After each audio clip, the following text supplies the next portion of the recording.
हरे कृष्णा।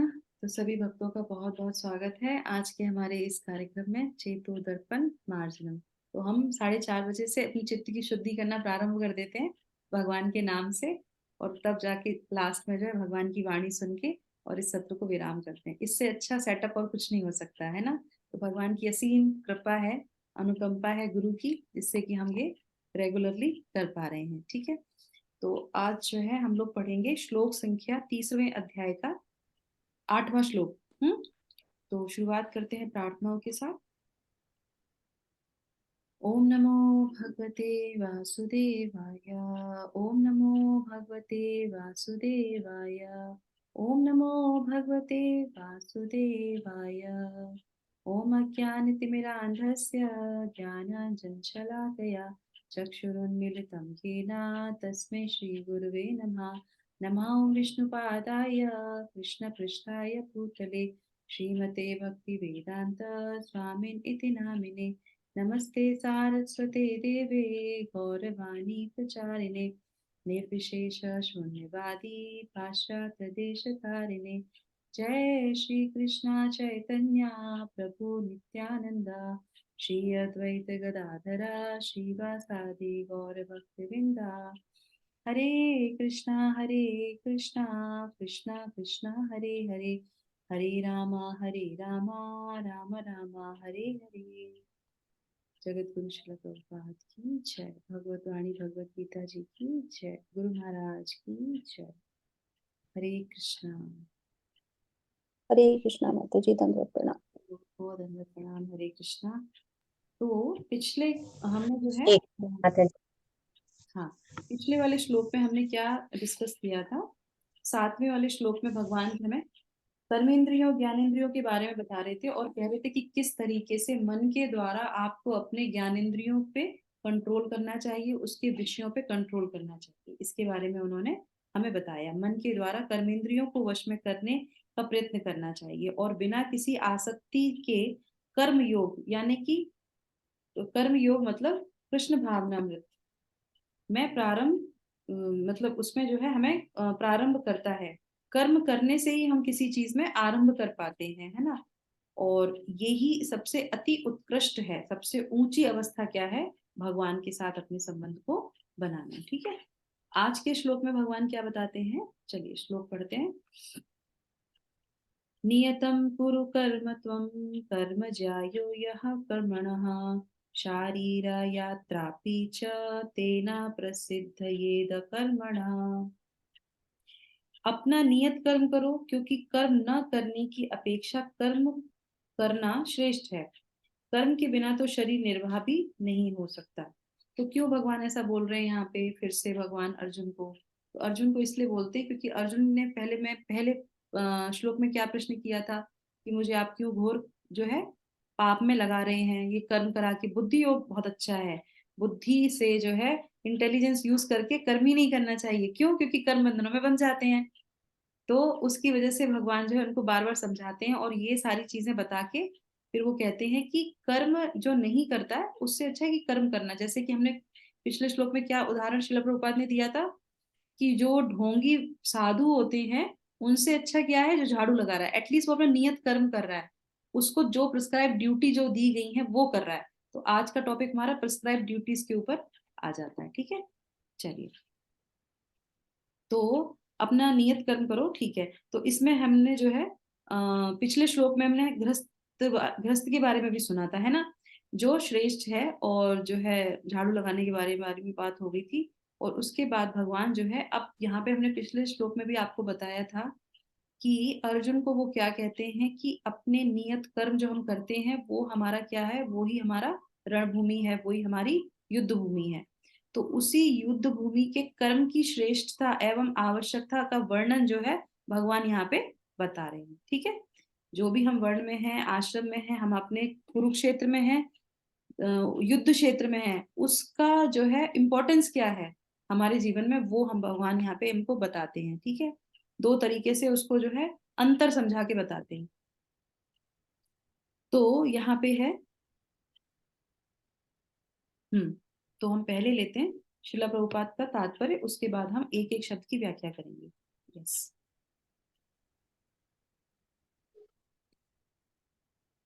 किसी का कैमरा ही नहीं खुला होता जिससे कि हम बता सके कि आप पढ़ लीजिए। संगीत संतोषनी माता जी का ऑलवेज खुला रहता है बस। संतोषनी माता, यस। इंदर माता जी, यस। इंदु माता जी पढ़ लीजिए। हाँ जी। पढ़िए इंदु माता जी। श्री कृष्णा। तात्पर्य जगत गुरु शिला प्रभुपाद की जय। ऐसे अनेक छद्म ध्यानी हैं जो अपने आप को उच्च कुलीन बताते हैं, तथा ऐसे बड़े बड़े व्यवसायी व्यक्ति हैं जो झूठा दिखावा करते हैं कि आध्यात्मिक जीवन में प्रगति करने के लिए उन्होंने सर्वस्व त्याग दिया है। श्री कृष्ण ये नहीं चाहते थे कि अर्जुन मिथ्याचारी बने, अपितु वे चाहते थे कि अर्जुन क्षत्रियों के लिए निर्दिष्ट धर्म का पालन करें। अर्जुन गृहस्थ था और एक सेना नायक था, अतः उसके लिए श्रेयस्कर था कि वह उसी रूप में गृहस्थ क्षत्रिय के लिए निर्दिष्ट धार्मिक कर्तव्यों का पालन करे। ऐसे कार्यों से संसारी मनुष्य का हृदय क्रमशः विमल हो जाता है और भौतिक कल्मश से मुक्त हो जाता है।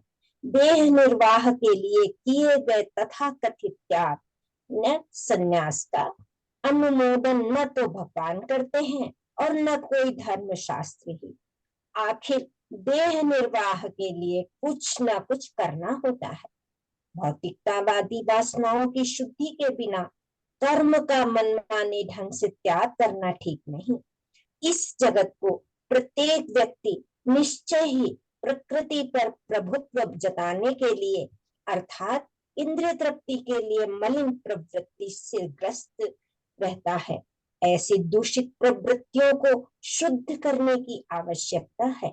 नियत कर्मों द्वारा ऐसा किए बिना मनुष्य को चाहिए कि तथा कथित आध्यात्मवादी तब योगी बनने तथा सारा काम छोड़कर अन्यों पर जीवित रहने का प्रयास न करें। Hare Krishna. Thank you so much Indu Mata ji. हरे कृष्णा। तो यहाँ पे बहुत अच्छा जो है भगवान क्या बोलते हैं, देखिए आपने बार बार, मैंने आपको पहले भी हम लोग के एक श्लोक में आया था श्रेष्ठ कर, जो सबसे उच्च चीज होती है, तो वहां पे क्या आ रहा है शब्द श्रेष्ठ, तो वो सबसे श्रेष्ठ है। तो हम लोग जब कोई चीज याद करते हैं, जब हम पढ़ते हैं, तो उसको हमेशा हमें याद रखना चाहिए कि यहाँ पे ये यही शब्द यूज हो रहा है। प्रेयस कहीं पे भी यूज नहीं होता जहां भगवान ज्ञान देते हैं वहां पे। ठीक है, उसके बाद जो है,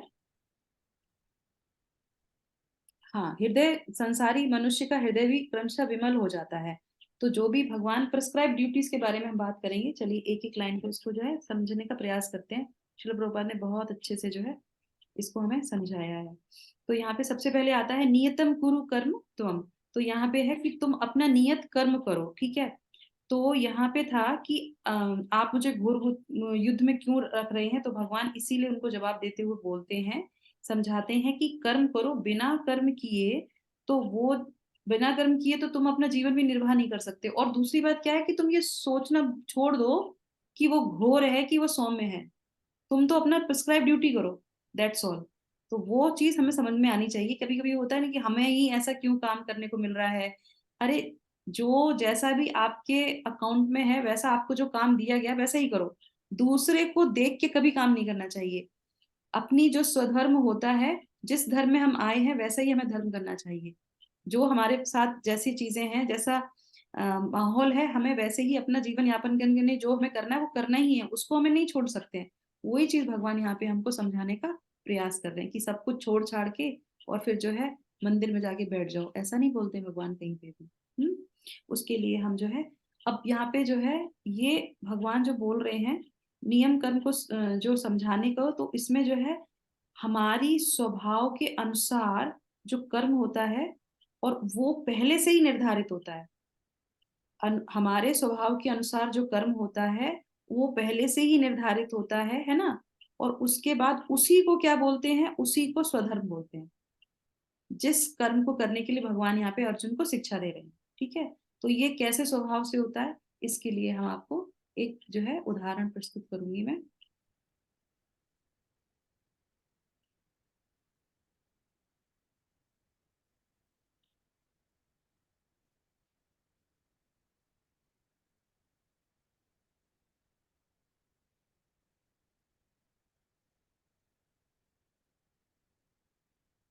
स्क्रीन दिखाई दे रही है आप लोगों को? यस, संतोषनी माता जी आप पढ़ेंगी? जी माता जी।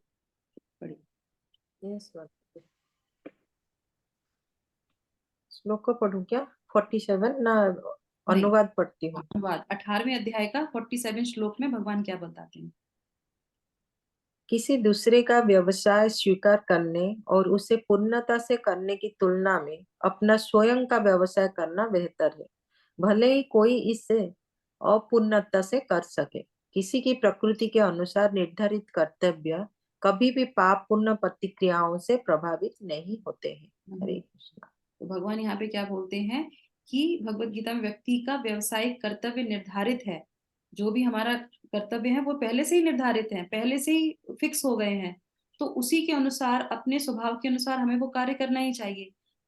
नहीं कि दूसरे को देख के कि नहीं वो ऐसा कर रहा है तो हमें वैसा ही करना चाहिए, नहीं। अपना जो आपको दिया है उससे अपनी रोजी रोटी कमानी चाहिए। तो यहाँ पे उदाहरण किसके लिए? ये अर्जुन के लिए है। कैसे? क्योंकि अर्जुन कौन है? अर्जुन है क्षत्रिय। तो क्षत्रिय का धर्म क्या होता है? क्षत्रिय का धर्म है युद्ध करना। उनके मन में क्या आया था? द्वितीय श्लोक में उन्होंने क्या बोला था? फर्स्ट वाले अध्याय में कि मैं जो है, मुझे नहीं चाहिए ये धर्म, ये राज्य नहीं चाहिए, मैं तो भीख मांग के काम कर लूंगा। अब राज्य नहीं मिलेगा तो क्षत्रिय क्या करेगा? भीख मांगेगा। पर भीख तो मांगना ही नहीं चाहिए क्षत्रिय को, वो उसका गुण नहीं है, वो उसके लक्षण नहीं है। तो वो इसीलिए बोल रहे हैं कि ऐसी चीजें छोड़ के भीख मांगोगे तो वो तुम्हारे लिए श्रेष्ठकर नहीं होगा, बल्कि तुम्हारे गुरुजन, तुम्हारा समाज, तुम्हारा पूरा परिवार तुम्हें जो है तुच्छ निगाह से देखेगा। और तुम्हारी शिक्षा इतने बड़े कुल में हुई है, इतने बड़े गुरु हैं आपके, इतने बड़े परिवार से हैं, तो वो क्या होगा? निम्न होगा। जैसे कि लोग होते हैं कि ठीक है, अपने जीवन यापन करने के लिए हम भीख मांग लेंगे, चोरी कर लेंगे, डकैती कर लेंगे, कुछ भी कर लेंगे, खाना ही तो खाना है, कुछ भी कर सकते हैं ऐसे। पर ऐसा नहीं होता है। जो हमारे, जिस हम कुल से बिलोंग करते हैं, हम जिस परिस्थिति में आते हैं, हमें उसको स्वीकार करके अपने नियत कर्म को हमेशा करना ही चाहिए। ठीक है। उसके बाद आ जाते हैं यहाँ पे जो है तो नियत कर्म ये हमारा हो गया ये इसका। तो भगवान यहाँ पे हमें समझा रहे हैं कि कर्म योग का अर्थ क्या है। अब यहाँ पे कर्म योग के बारे में बात करते हैं। तो कर्म योग जो है वो निश्चित रूप से जो पहले से ही हमको बता दिया गया है, जो हमारा स्वधर्म कहलाता है। और ये, इसको अगर हम दूसरे तरह से अगर समझेंगे, जो हमारा निश्चित कर्म है वो क्या है? देवताओं के द्वारा जो हमें पहले से ही फिक्स कर दिया गया है। देवता कौन सी चीज फिक्स करते हैं? डेस्टिनी, हमारे भाग्य की रेखा कहते हैं ना, हमारे भाग्य में। तो जो भी भाग्य में होता है उसको स्वीकार कर लेना चाहिए, है ना। अर्जुन के भाग्य में पहले से ही डेस्टिनी थी कि उसको युद्ध करना है, भीष्म से युद्ध करना है, अपने पितामह मतलब पिता के पिता, उनसे युद्ध करना है।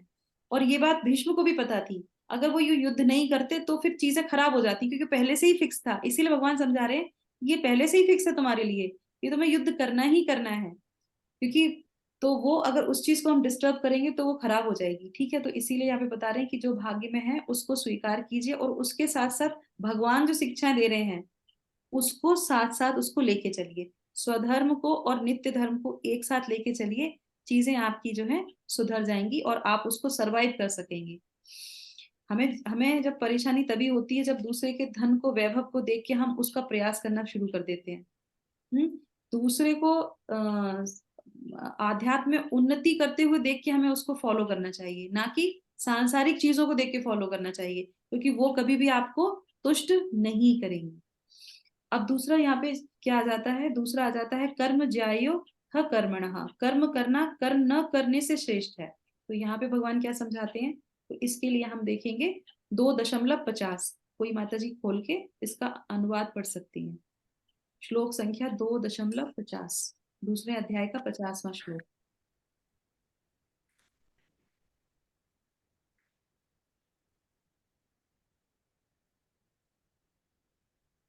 हरे कृष्णा माता जी, पढ़ूं? निकल आया? क्वेश्चन 5। जी माता जी। भक्ति में संलग्न मनुष्य इस जीवन में ही अच्छे तथा बुरे कार्यों से अपने को मुक्त कर सकता है। अतः योग के लिए प्रयत्न करो, क्योंकि सारा कार्य कौशल यही है। तो भक्ति में संलग्न मनुष्य इस जीवन में ही अच्छे तथा बुरे कार्यों से अपने को मुक्त कर लेता है। ठीक है।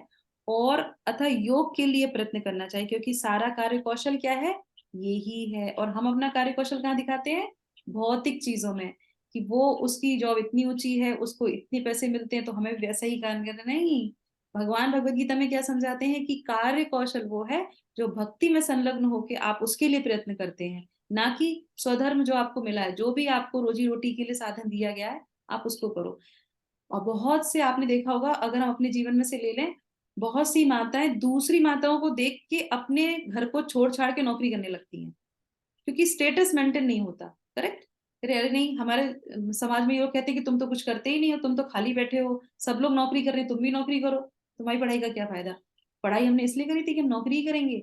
अरे किसी की मजबूरी होगी नौकरी करने की, भाई किसी की मजबूरी है नौकरी करने की तो वो नौकरी कर रहा है, उसके घर में धन जो है धन आने का जो स्रोत है वो एक ही हाथ का होगा, इसलिए वो कर रहा है। अब जब सभी कमा रहे हैं, अच्छा खासा आपके घर में दाल रोटी चल रही है, तो क्या जरूरत है घर छोड़ छाड़ के आपको नौकरी करने की? पर नहीं, स्टेटस मेंटेन करना है कि आप क्या करते हैं। हमारी जो है आइडेंटिफिकेशन ही ऐसी होती है, आप करते क्या है। अगर आप कुछ नहीं करते तो आप बिल्कुल जो है बेकार हैं। ऐसा नहीं है। इसलिए भगवत गीता को पढ़ना है और समझना है कि स्वधर्म क्या है, जो पहले जो आपकी प्रिस्क्राइब ड्यूटी है आपको पहले वो करनी चाहिए, ना कि स्टेटस मेंटेन करने के लिए चीजें अननेसेसरी जो है करते रहिए करते रहिए करते रहिए, और पूरा दिन जो है अपना जीवन खराब कर लीजिए। तो कर्म के दो अर्थ होते हैं, अच्छे कर्म और बुरे कर्म, जो यहाँ पे भगवान समझा रहे हैं। तो सबसे पहले जो है इसको हम समझ लेते हैं शॉर्ट में। इंद्र तृप्ति को लक्ष्य बना के, ध्यान से सुनिएगा, है ना, इंद्र तृप्ति को लक्ष्य बनाकर शास्त्र के आधार पर जो कर्म किए जाते हैं वो क्या है? अच्छे कर्म है या बुरे कर्म है, आप बताइए। इंद्र तृप्ति को फोकस करके लक्ष्य बना के शास्त्रों के आधार पे ही कार्य करते हैं, तो वो कौन से हैं? अच्छे कर्म है या बुरे कर्म है? शास्त्रों के अकॉर्डिंग करते तो माता जी अच्छे कर्म हुए। यस। और नहीं माता जी, इंद्रिय तृप्ति के लिए कर रहे हैं वो। राइट। इंद्र तृप्ति को पहला लक्ष्य बना लिया हमने, और कर किसके हिसाब से रहे हैं? शास्त्र के आधार पे। लक्ष्य क्या है हमारा? लक्ष्य हमारा भगवान की प्रसन्नता नहीं है, तो ये हमें क्या करेगा? खराब कर्म नहीं कहेंगे इसको, पर फिर भी क्या करेगा ये? हमें ना तो भगवान को प्रसन्न करेगा, और हमने पहले क्या सीखा था? जब भगवान प्रसन्न नहीं होते हैं तो हम प्रसन्न होंगे क्या? हम नहीं होंगे प्रसन्न, हम हो ही नहीं सकते प्रसन्न। परमात्मा खुश नहीं तो आत्मा कैसे भी खुश नहीं रह सकती है, तो उससे कभी भी। और जब आप खुश नहीं रहेंगे तो क्या होगा? परिवार खुश रहेगा? नहीं रहेगा। समाज खुश रहेगा? नहीं रहेगा। हो ही नहीं सकता। भगवान ने बिल्कुल सिस्टमेटिकली चीजें बताई हैं कि साइकिल ऐसे ही चलती है, अगर इसमें डिस्टरबेंस करेंगे तो आप खुद भी खुश नहीं रहेंगे और समाज को भी खुश नहीं रखेंगे। उसके बाद जो है, और जो दूसरा वाक्य इसमें आता है शास्त्रों के अनुसार, तो शास्त्र को न चाहते हुए भी आप शास्त्र के विरुद्ध कार्य करेंगे। शास्त्र को चाहेंगे नहीं कि हम चाहेंगे कि हम शास्त्र के अनुसार ही कार्य करें, पर न चाहते हुए आप शास्त्र के विरुद्ध कार्य करेंगे। क्यों? क्योंकि सारे शास्त्रों का सार क्या है? भोक्ताराम यज्ञ तपसाम सर्वलोक महेश्वरम, उनको ही सेटिस्फाई करना है। कृष्ण तुष्टि जगत तुष्टि, तो इसीलिए वो कॉन्शियसनेस हमारी होनी चाहिए। उसके बाद आ जाते हैं कर्म ज्यायो ह कर्मणा। तो भगवान यहाँ पे क्या कहते हैं कि अकर्म से श्रेष्ठ है कर्म करना। अकर्म का मतलब क्या होता है? अब अकर्म पे अगर हम आ जाते हैं यहाँ पे, तो यहाँ पे जो अकर्म बताया जा रहा है वो अकर्म नहीं, अकर्म विकर्म और कर्म, उसकी बात नहीं हो रही यहाँ पे। यहाँ जो अकर्म की बात हो रही है, जो हम कार्य नहीं करते हैं, वो क्या कहलाते हैं? वो कर्म वो होते हैं जो हमारी प्रिस्क्राइब ड्यूटीज हैं उसको जब हम नहीं करते हैं, और उसके बाद फिर क्या होता है? हमारा स्तर नीचे गिरने लगता है। कैसे होता है बताइए? इसमें ऐसे होता है, जैसे मान लीजिए कि हमने ये बोला है कि हमको जो है कुछ मान लीजिए कि आपके सिचुएशन कब होती है जब हम अपने स्तर से नीचे गिरते हैं? आप बताइए कौन सी ऐसी सिचुएशन होती है जिससे हम नीचे अपने स्तर से गिरने लगते हैं? जब हम अपनी जिम्मेदारियों को नहीं करते हैं, ऐसे समझ लीजिए, अगर हम अपनी जिम्मेदारियों को नहीं करते हैं तो वो कब सिचुएशन हमारे जीवन में आती है? जब हम अपनी जिम्मेदारियों से भटकते हैं। जब माता जी हम अपने ही बारे में अपने सोचते हैं, या फिर हम किसी ऐसी परिस्थिति में होते हैं कि जहाँ पर हमें अपना लालच ज्यादा दिखता है। Okay, nice, correct. अपने बारे में ज्यादा सोचते हैं, बहुत बढ़िया। दूसरा क्या है? जब हमारे पास अत्यधिक धन संपदा वैभव आ जाता है, हम बहुत फेम हमें मिलता है तो हम अपतित होने लगते हैं। हमारे पास अत्यधिक धन आता है तो हम पतित होने लगते हैं। कोई भी चीज जब हम पे अत्यधिक आने लगती है तो क्या होता है, हमारी कॉन्शियसनेस चेंज हो जाती है ना। और ये कॉन्शियसनेस चेंज कैसे होती है, आप देख लीजिए कितने भी बड़े बड़े जो पैसे वाले हैं, लोग कहते हैं ना कि पैसे वालों के बच्चे हैं, करेक्ट, वो कोई रूल्स फॉलो नहीं करेंगे, वो सड़कों पे भी जो है बिना रेड लाइट के निकल जाएंगे। क्या होगा, हमारे पिताजी तो कलेक्टर हैं, वो कर देंगे। बड़े कोई अधिकारी है तो वो कहेगा नहीं हमें तो कोई रूल फॉलो नहीं करना, हेलमेट भी नहीं पहनेंगे हम, है ना। ये हम अपने अपने समाज में देख सकते हैं ऐसा। शराब पीना, बड़ी बड़ी पार्टियों में जाना, उनको कुछ करने की जरूरत ही नहीं है, क्योंकि उनके पास पैसा है तो पैसा सब कुछ कर लेता है, करेक्ट। अभी कल ही जो है न्यूज में मैं देख रही थी, तो जो रेमंड्स के जो वो हैं, जिन्होंने रेमंड्स कंपनी बनाई थी, जो उनके वो थे, वो बूढ़े हो गए तो वो कह रहे थे कि मेरे बच्चों ने मुझे ही छोड़ दिया। क्यों? क्योंकि अब उनके पास इतना धन आ गया है, और वो जो है कह रहे हैं कि अब क्या जरूरत है, तो साइकिल ऐसे घूम घाम के लौट के वहीं पे आ गई। तो आप सोचिए कि धन आने के बाद जिसने वो स्टेब्लिश किया था, उसके बच्चों को उतना धन मिल गया पहले से ही, तो उन्होंने क्या किया, उन्होंने अपने पिता को छोड़वा दिया। तो उसकी प्रिस्क्राइब ड्यूटी क्या थी, अपने पिता का ध्यान रखना, माता पिता का ध्यान रखना, उसने क्या किया, छोड़ दिया। और ये हम देखते ही देखते हैं, ऐसा होता ही होता है।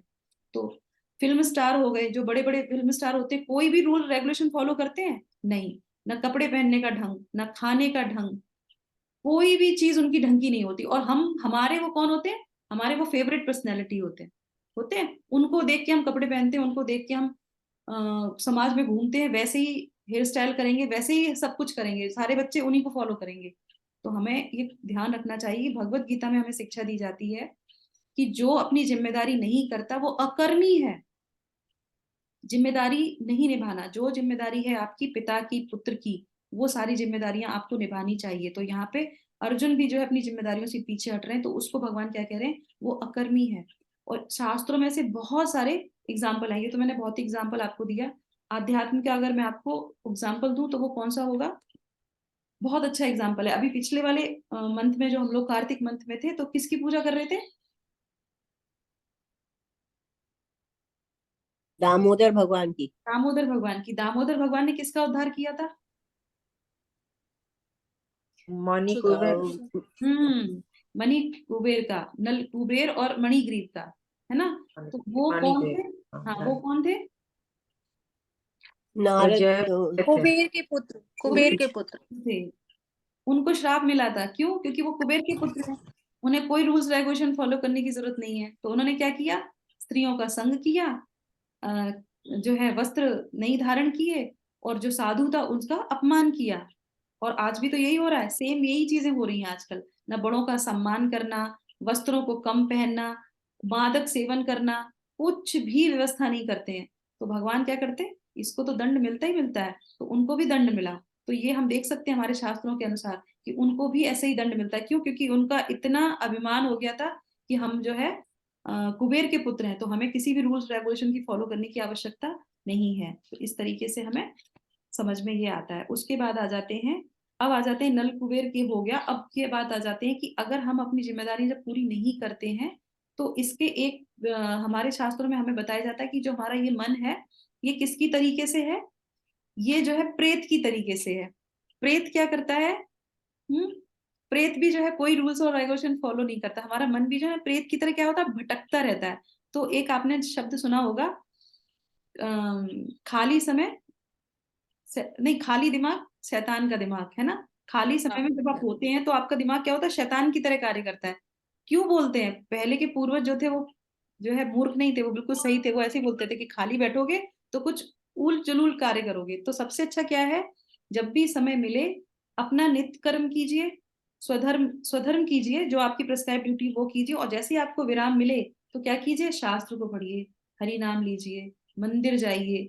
जो ये चीजें हैं, अगर अब इसमें आप लगे रहेंगे, आप कभी भी अपने स्थान से नीचे नहीं आएंगे। फिर अगर आपके पास खूब ऐश्वर्य है, खूब धन है, खूब ज्ञान है, सब कुछ है, फिर भी आप अपनी चीजों से नीचे नहीं आएंगे। ये बताया गया है भगवत गीता में, इस तरीके से अपने जीवन को चलाना चाहिए। अब आ जाते हैं हमारा कि हमने इसके ऊपर आपको एक छोटा सा मैं एग्जाम्पल देती हूँ। एक जो है राजा थे, सबको पता ही होगा, वैसे नाम नहीं लूंगी मैं, तो स्टोरी है ये वैसे बेसिकली। तो उस राजा थे, तो उनके पास जो है एक जो है प्रेत आत्मा, प्रेत आत्मा उनके पास आ जाती है, उनके पुकारने से वो आ जाती है, वो कहती है कि देखो मैं तुम्हारा सारी इच्छाएं पूरी कर दूंगा, जो तुम कहोगे वो मैं कर दूंगा, पर अगर मैंने सारे कार्य कर लिए और मैं विराम करूंगा तो मैं तुम्हें खा जाऊंगा। तो कहते मुझे कंटिन्यू काम में लगा देना। प्रेत है ना, उसको काम में लगा के रखो तो वो करेगा काम। तो वो कहता है ठीक है, ये करो वो करो वो करो, और वो जो काम बताते थे वो 3-3 महीने तक कोई व्यक्ति नहीं कर सकता। जैसे सड़क बनाना है, वो तो गया 2 मिनट में उसने सड़क बना दी और आगे बोले काम बताओ। अब दूसरा उसने कहा कि कुछ करो कुछ करो, वो तो बहुत परेशान हो गया कि बोले ये तो काम इतने ज्यादा जल्दी जल्दी कर रहा है, मैं तो वो काम बता ही नहीं पा रहा हूँ। तो उसने बुद्धि का उपयोग करके क्या किया, उसने कहा तुम अच्छा ठीक है, जब भी मैं तुम्हें काम बताऊं तुम काम करना, और बाकी समय में तुम क्या करना, तुम पेड़ पे ऊपर चढ़ना और नीचे उतरना, पेड़ पे चढ़ना नीचे उतरना, काम ही है ना वो, तुम वही करते रहना। अब उसको उसका मतलब नहीं था, उससे उसका जो है ध्येय क्या है, उसको तो काम से मतलब था। तो बुद्धि को भी क्या है, बुद्धि को भी लगा के रखना चाहिए। तो हमें पता होना चाहिए कि हमें बुद्धि को कहाँ पे लगा के रखना है। तो वो प्रेत को क्या है, ऊपर नीचे। तो इसीलिए बोला जाता है कि हमारी आत्मा जो है प्रेत की तरह, जो है मन जो है हमारा प्रेत प्रेत की तरह हो जाता है। इसलिए उसमें भटकने से पहले ही उसको किसी में एंगेज कर दो कि वो कहीं और चला जाए। खाली होगा, चलो आज पिक्चर दिखाते हैं, चलो आज रेस्टोरेंट चले जाते हैं, चलो आज मॉल घुमाते हैं, वो आपको कहीं ना कहीं लेके ही जाएगा। तो इसलिए पहले इसको बोल दो, फिक्स कर दो कि हमारे पास टाइम ही नहीं है, हमको अपनी 16 माला करनी है, मंदिर जाना है, ये सब शास्त्र पढ़ने, हमारे पास ऑलरेडी फिक्स प्लान है हम, और हमारे पास टाइम ही नहीं किसी चीज के लिए। ठीक है।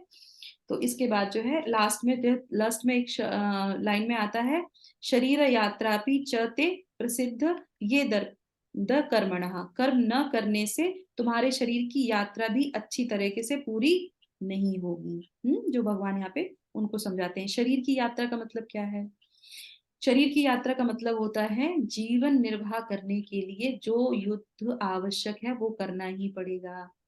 हर जीवन में युद्ध होता है ना। तो यहाँ पे भगवान समझा रहे हैं कि ये जो जीवन की यात्रा आपको मिली है ये युद्ध के समान है, तो इस युद्ध को आपको करना ही है। जो अर्जुन के लिए युद्ध करना अनिवार्य था उसके जीवन यापन करने के लिए, और इसी युद्ध को हम सबको अपने धर्म में, अपने जो है वर्ण में, आश्रम में रह के इस युद्ध को करना है, इस यात्रा को पूरा करना है। और दूसरा, जीवन यात्रा से क्या संबंध है, मतलब है कि जो ये हम 84 लाख योनियों में घूम रहे हैं, उसके बाद जो मनुष्य देह हमें मिली है, इस देह से इस देह से ही हम इस पूरी यात्रा को कंप्लीट कर सकते हैं। नहीं तो ये हमारी यात्रा चलती ही रहेगी ऐसे ही। और इस यात्रा को अच्छे कर्मों से, मतलब नित्य धर्म, भगवान के शास्त्र के अनुसार जब हम ये यात्रा करेंगे इस शरीर को लेके, तो क्या होगा, हम अपने गंतव्य तक पहुंच जाएंगे, जो हमारा गोल है भगवान के धाम को जाना। इस शरीर के से ही हम जा सकते हैं, नहीं तो फिर एक बार पतन हो गया तो फिर क्या होगा, फिर तो जो है हम नीचे ही चले जाएंगे। और सारे उसमें हमने पहले आपको बताया था, उसमें कोई चॉइस नहीं है, वो तो गठरी है, उसको तो भोगना ही पड़ेगा, कुछ नहीं कर सकते उसमें आप। जैसे कि हमने कल आपको बता रहे थे, हम जो ये थे हमारे मुसलमान, क्या नाम बताया था मैंने आपको उनका,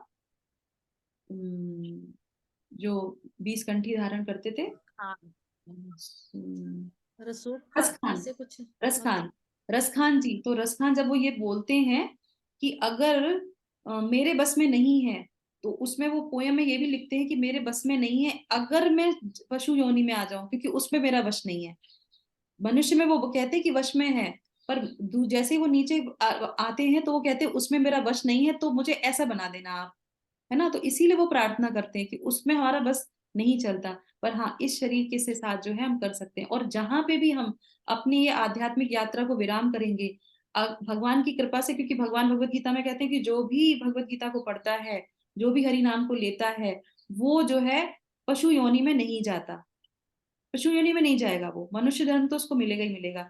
तो इसी में अपना होमवर्क पूरा कर लो। अब आपने देखा होगा हम लोग को 40-50 साल तक जो है कंठी धारण करने के लिए सोचना विचारना पड़ रहा है, करेक्ट, क्योंकि पिछले जन्म में हमने नहीं किए उतने अच्छे सुकृति, इसीलिए हमको इतना सोचना विचारना पड़ रहा है। और आप देखिए छोटे छोटे बच्चे हैं, वो ऐसे घर में आते हैं जहाँ पे शुरू से ही उनको जो है कंठी धारण करते हैं, शुरू से ही वो चैंटिंग करते हैं। क्यों? क्योंकि वो अपनी करके उतनी आए हैं। तुलसी उलसी उन्होंने पहले ही ग्रहण करी थी, तुलसी महारानी ने उनको पहले ही आशीर्वाद दिया था, पर थोड़ी सी उनकी कुछ रह गई थी, तो वो आके अब इस जन्म में आके वो पूरा कर देंगे। पर अगर थोड़ी सी भी जो है इधर उधर चीजें हुई, तो वो क्या होगा, जो उसने पहले भी सब कुछ किया था और आया परिवार में सब में, और उसके बाद थोड़ा सा भी भटका धन में वैभव में, तो वो क्या होगा, वो अपने सारी चीजों को खराब कर देगा। इसीलिए बहुत सोच के विचार के हमको सोचना चाहिए और भगवान का बहुत धन्यवाद देना चाहिए कि हमें उन्होंने इतना अच्छा एसोसिएशन दिया, इतना अच्छा परिवार दिया, सब कुछ हमें जो है यहाँ पे यथारूप में उपलब्ध है। श्रीला प्रभुपाद हमारे जीवन में आ गए। कितने लोग हैं जो इस्कॉन की सिर्फ बेकार की बातें वो करते हैं, पर एक्चुअल में आप देखिए कि कितने लोगों का उन्होंने उद्धार किया है। वो ही समझ सकता है। भगवान भगवत गीता में भी कहते हैं कि मूढ़ जो होता है वो कभी नहीं समझेगा, क्योंकि मैं उसको समझने ही नहीं दूंगा। जो थोड़ा सा भी जिसने भक्ति की है वो ही इस चीज को समझ पाएगा, वो ही उनको गुरु मान के और उनको सरेंडर होगा। तो जितनी जल्दी हो सके उतनी जल्दी जो है सरेंडर कीजिए। कल क्या होने वाला है हमको नहीं पता, ठीक है। तो इसी के साथ जो हम धन्यवाद करेंगे शिला प्रभुपाद का। जगत गुरु शिला प्रभुपाद की जय। भगवत वाणी भगवत गीता जी की जय। Hare Krishna Krishna Krishna Krishna Krishna Krishna Hare Hare, Hare Ram. Ram Ram Hare Hare. Thank you so much. Hare Krishna.